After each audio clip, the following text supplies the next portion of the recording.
Well, after yesterday's success, we've not had so much today. Last night I thought I'd come up and that paint I showed you under there, I stirred it up and we must have used it, still stirred up anyway. I painted the inside the cover just with that brush. I didn't bother too much about it, but look here, it's not set. So, there you go. I'll just have to get lathered up and wipe it out with a rag or something. And, you know, and live with it. And I brought the tank in. Now, I have, just like the outside that cover, I've wire brushed the air filter box. I've took the air filter out. And another little cover, so I've done that. But this, I'm not stripping it back. Okay, I'm just going to give it a light sand over. Right, so I'm taking the carb off. I'll just give the carb a clean. I've got some silver, you know, so I might just do the whole carb silver. We'll see. But the tank itself, to start with, it leaks, as I think you've seen. You know, the tank itself is alright, it's full of crud inside, but the tank itself is a pretty good one actually. These often rot out. But the cap's not very good, and it leaks, and it'll soon wash the paint off anyway. You know, because this paint does. Well, I'm sure it does. It's if I used car paint, but these were £4 for a big tin, and those my black ones I get, these got the price on. Can you see that? So it was going to cost quite a lot for something that, you know, doesn't really matter. So that's where we are at the moment. So anyway, I thought, just for a total change, I'm just going to try something. Just for a total change. Now, so I'm just going to have a word for a moment. It's something I've told an awful lot of people a great many times. And that is about dog training. Now, I shouldn't stumble over my words, I've told so many people. Right, as some of you know, I'm a blacksmith's son, brought up in the countryside, you know, grew up on farms and things like that. And when I was 20, I met my friend and mentor Carl. Well, I knew him before, but, you know, I started going down regularly and he taught me to be competent. And we had a dog in the house and it behaved, you know, and I thought that's what dogs did. So, just like everybody else, you know, I said, what do you do with dogs? And I told people. Anyway, when I'm 43 and had to stop work, we got a dog. And she had problems. Anyway, after a week, unlike everyone else, I did go to the library and get a book.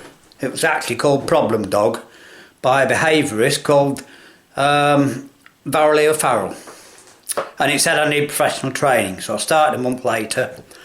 Well, long story short, right, I was absolutely and totally wrong. Honestly, the hardest thing I've ever done in my life.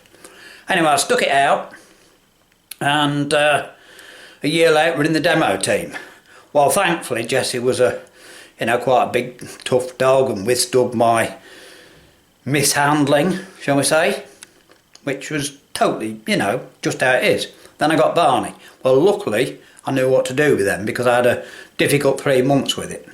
Anyway, just for a bit of fun, so I've had 20 years of dog training, you know, and dogs aren't little humans. They don't understand English or French or German, they understand dog.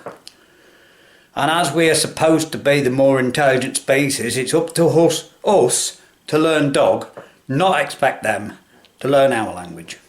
Anyway, so just for fun, just for fun, I thought I would see if I can train my engine, because I've had the damn thing to bits. It should know how to go together itself, eh?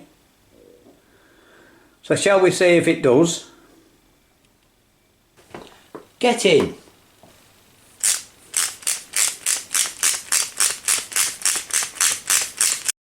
Well, I hope you enjoyed that bit of fun. And just while we're on the subject of fun, I thought I would just see if I could find a short on this plug that we ran yesterday. And I actually can't. You see, it's working, look. It does go to naught eventually. But, and I've put it on the low setting, and I actually can't find anything wrong with that insulation. So I'm wondering if, because it was the first time it ran, if some pieces of aluminium came off, you know, with it sparking for the first time and went round there. So I'm not sure. So one thing I could do, of course these are easy to make, so I could make some of those, couldn't I? Anyway, I wanted to see what this paint looked like. You know, I'm being patient, and you know that. So I've just I did the air cleaner, and I've sprayed that red. Looks better on the video than it does on this viewfinder, or it might be I haven't got it quite square. That's better. And I blasted it on a bit thick on there, but as I say, I'm not going to a great deal of trouble, you know, because it's all about hiding things, isn't it? That's all. But I think it'll look alright actually. These really, well, they probably could have done with another coat of paint, but as I say, that's the air cleaner, but I've took the sponge bit out, and there's a middle bit, I'll keep it, but I'm not running air cleaner obviously, you know. So that's it. What do you think of that? It won't look too bad, I don't think. As I say, I mustn't go over the top with it, that's all, because otherwise, you know, I tend to, I'm pretty good at cleaning and engines and spraying my cans, and normally get runs and put miles too much on, you know. But I did have a lot of practice spraying my cans, doing engines in my 20s, so I'm not too bad at that. Anyway, I think that'll do. We've had a bit of fun, haven't we? Learned a little bit, and as I said, thanks for your interest again, and I'll finish the rest of it off. I was hoping to get more done today. So that's it for today. I'll leave you with a quick shot of the colours. That's what I've done it for. As I say, they're still tackier, you know, but I'll leave them overnight.